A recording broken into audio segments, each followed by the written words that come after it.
Nos encontramos hoy 28 de mayo del año 2025 desde la ciudad de Medellín y toda Colombia, hoy transmitiendo desde su medio favorito, Carne de Cañón.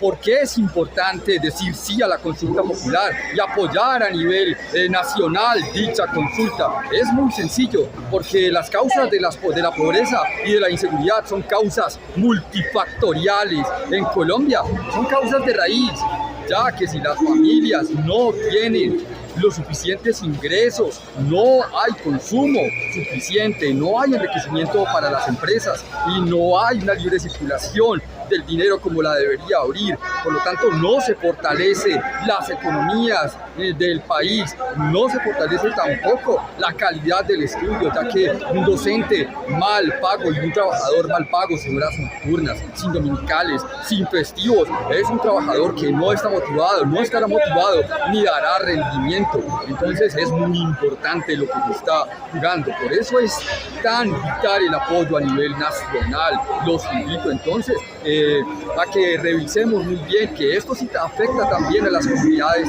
laborales, a los sindicatos y también, ¿por qué no?, a la financiación de las universidades, ya que esto sí afecta al estudiante. Si el padre no tiene dinero para las fotocopias, si se reduce un 40% el sueldo de los trabajadores a causa del no pago de esas prebendas que se están planteando en la consulta popular y en la reforma laboral, perderemos entonces la dignidad que por más de 50 años nuestros abuelos, nuestros padres, nuestros tíos han luchado para que tengamos esa calidad de vida que es vital para mejorar multifactorialmente las razones de la pobreza en nuestro país y también de la falta de educación y oportunidades. Aquí, con este espectacular evento, los dejo y seguiré mostrándoles a ustedes esta bonita reunión en Adidas, porque partimos hoy en pro de la dignidad perdida del pueblo colombiano. Aquí me encuentro en el medio Carne de Cañón con uno de los más espectaculares políticos. Aquí noticias, además de ser un periodista maravilloso y excelente. ¿Qué tienes por decir hoy, 28 de mayo de este 2025? En las calles siempre, porque en las calles se conquistan los derechos. Venceremos, hermoso. Hermoso. Eso. Aquí nos encontramos desde el Parque de las Luces, en uno de los movimientos y uno de los fenómenos más importantes de Colombia, que es la disputa política, y la disputa no solamente política, sino donde el pueblo sale a las calles a reivindicar sus derechos, porque así es que se hace la verdadera democracia, porque en el Congreso no eligen unos pocos congresistas, sino que el constituyente primario se ha tomado entonces todo Colombia para hacer valer una de las partes más importantes de todos los tiempos, que es la democracia, los derechos del trabajador, los derechos y no solamente del trabajador, sino del estudiante universitario, y también, ¿por qué no?, de una reforma agraria, de una reforma campesina y de una reforma en todos los sentidos. Cami, lo que tú quieras decir, y aquí también tenemos un invitado muy especial, izquierdo, yo le llamo izquierdo. Listo. Hágale, Cami, hágale. Qué pena. Bueno, oye, hermano, estamos aquí como siempre en la movilización social desde donde nos toque. Nos tocó hace poco en Barranquilla, nos ha tocado en Bogotá y hoy estamos aquí en Medellín, más cerca de mi tierra. Siempre va a ser motivo de orgullo ver tanta gente que sale a las calles, sobre todo después de uno venir del Congreso y ver a esos hijueputas en la Comisión Cuarta peluquear, meter ese Frankenstein, que es esa contrarreforma laboral, porque es en contra de los trabajadores, porque es regresiva, porque olvidaron los acuerdos con los camioneros en el paro de septiembre del año pasado, porque se olvidaron de los derechos igualitarios entre los hombres y mujeres, porque negaron, la más feminista niega la licencia de paternidad para que el hombre pueda tener más días de acompañamiento con su hijo, y así equilibrarse en esa labor con la mamá también del hijo, que eso era un avance progresista y que ya tienen muchos países, licencia de paternidad en materia de los derechos del padre. Quitaron los derechos a las personas menstruantes. Por fortuna no nos dejamos quitar, a último minuto dimos a pelear y no nos dejamos quitar el recargo de 100% en los festivos. Entonces hay un montón de cosas. Teníamos que la jornada diurna terminaba a las 6 de la tarde y ellos, pues en sus consensos con los partidos tradicionales, La tienen todavía hasta las 7, que hasta las 6 era un avance y lo teníamos así en la consulta popular, lo tenemos así en la consulta popular y en la ponencia de la senadora Ida Bella de la UP y del Pacto Histórico también la propuso así. Pero bueno, ahí estamos en esa pelea con el pueblo, por el pueblo, y por eso estamos aquí en las calles también haciendo pedagogía con la gente sobre todo este proceso de la reforma laboral y la consulta popular. Excelente, me parece un aporte absolutamente brillante. Pero seguimos con la sinergia, porque esto es una sinergia comunicacional al igual que en Barranquilla, pero ahora en Medellín. Listo, así es. Bueno, el mensaje es muy sencillo para la gente. Nunca espere que la clase opresora vaya por medio de esa generosidad disfrazada a trabajar por la clase oprimida. Los cambios, las reformas los hace la misma clase oprimida. Esa gente es la que va a lograr hacer eso. O sea, usted que nos escucha, acá el hombre, yo, cuando estamos en todo este proceso. Y eso tiene que ver con las reformas y con todo esto que se plantea para el cambio, así de sencillo. Excelente. Cami, vení para que aparezcas aquí en sinergia con todo. Hermano, de una, papi, claro. De una, Cami, ven.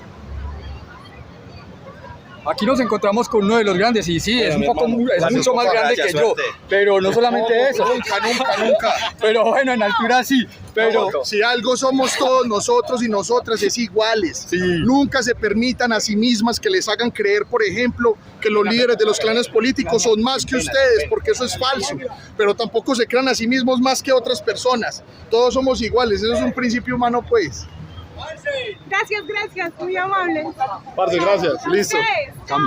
Que estés bien. Manazo, todo bien, ¿cómo vamos pues? Contame, Ovalle, ¿qué vamos a hablar? Bueno, vamos a hablar una de las cosas más importantes. Estamos aquí en una sinergia, al igual que en Barranquilla, con comunicadores muy queridos, con comunicadores muy especiales, como Hernán, como Camilo, que quiero que aparezca aquí en el video. Hacete por aquí, Cami, para que aparezca. Aquí estoy. Epa. Y también aquí, porque no, el mamerto este. Genial. Bueno, no solamente esto, sino que yo quiero hacerle un aporte a Hernán. Claro, pues que Hernán es muy versado, pero bueno, no importa. ¿Por qué apostarle a lo mismo de siempre no aporta absolutamente ningún cambio? Aportarle a más seguridad democrática, aportarle a mayores beneficios para las empresas grandes, aportarle a más al recorte a los trabajadores, no le conviene al país, no ha hecho avanzar esta nación en absolutamente nada y más bien nos mantiene en el subdesarrollo. Y lo que tú quieras aportar, Hernán. Porque no aporta nada. Si nosotros vamos a ver en este momento la unidad de víctimas, el registro único, que incluso puede verse ahí en un sitio web, cualquier persona tiene oportunidad de mirar desde el celular o desde un computador el registro de víctimas. Ahí en este momento ya más de 10 millones de personas. Nosotros somos alrededor de 50 millones. O sea, más de una quinta parte o al menos una quinta parte de las personas que viven, han nacido y crecido en este país son víctimas del conflicto armado.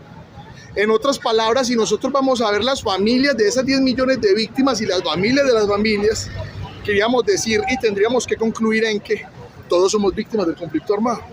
Y cuando vamos a conversar con cualquier persona, quizás no encuentra usted un colombiano, una colombiana que digan, sí, parce, al tío mío lo mataron hace tantos años, o al tío de un primo mío, o a un pariente lejano, o a mi propia madre, o a mi hijo, porque esa es la catástrofe humana, y si se quiere también humanitaria, que nosotros hemos tenido que padecer como seres humanos colombianos en la historia de este país.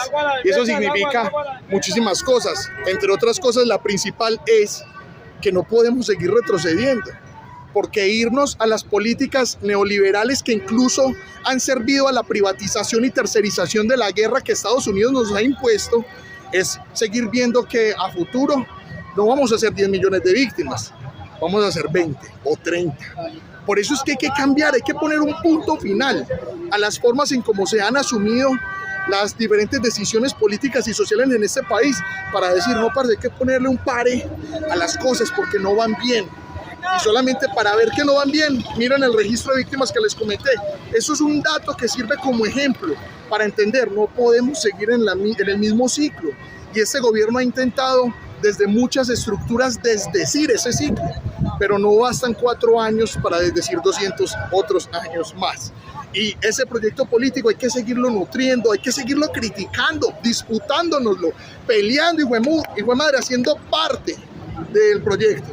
Pero Retroceder, no, al contrario, mirar desde ese nuevo punto de vista, ese punto de vista alternativo, y ver es que el país se transforma. No solamente esto, Hernán, es muy importante entender que la democracia no se hace como se hacía en una monarquía, que no había una democracia verdadera, sino que aquí tenemos una democracia participativa, más allá que una democracia representativa, participativa, donde el constituyente primario ahora se toma las calles para hacer la historia, la nueva historia de Colombia, para marcar un hito, no solamente en deberes para el trabajador, sino ahora también en derechos. Y por qué no reevaluar esa ley 50 y esa ley 100 que tanto daño le hizo al trabajador colombiano y tanto daño le ha hecho al país, Hernán.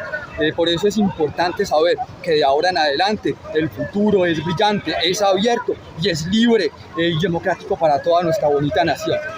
Concluye, por favor, Hernán. Claro, y además de eso el futuro, sobre todo, ojo, es conflictivo. No podemos pensar que esto va a ser fácil y que nos vamos a encontrar la transformación de las estructuras más importantes de nuestro país como la laboral aquí al ladito. No, esto amerita y va a tener mucho conflicto, pero al menos con este gobierno vimos que teníamos la oportunidad de darnos conflicto político, porque en Colombia nunca había habido conflicto político, siempre nos habían impuesto conflicto armado. Y el que hablara y el que quisiera aportar algo políticamente, reconstruir algo, reestructurarlo, ¿con qué le respondían? Con bala y con muerte. En cambio hoy no, hoy ya hay disputas en el Congreso, hoy ya hay disputas en movilización. ¿O cuántas personas hemos visto que han protestado contra el gobierno Petro y han sido asesinadas? Por el ESMAD, por el UNDEMO, por la policía. ¡Cero! Eso es verdadero conflicto político democrático y a eso es a lo que le tenemos que jugar. Con toda, va a ser conflictivo el futuro entonces, pero va a ser un conflicto político, ya no más armado. Ahí, con argumento, con palabras, dándonos duros en las ideas y pasito en nuestra integridad, es donde está el verdadero futuro de este país. Me parece maravilloso. Yo termino diciendo lo que diría Henry Thoreau: la verdadera revolución no se hace con armas, se hace con ideas, se hace con fuerza de pensamiento, se hace con estrategia y se hace sobre todo con empatía y en pro de un bien común, para hoy, para Medellín, hoy para Antioquia y también para todo Colombia. Venceremos, como dice Aquino, y será hermoso.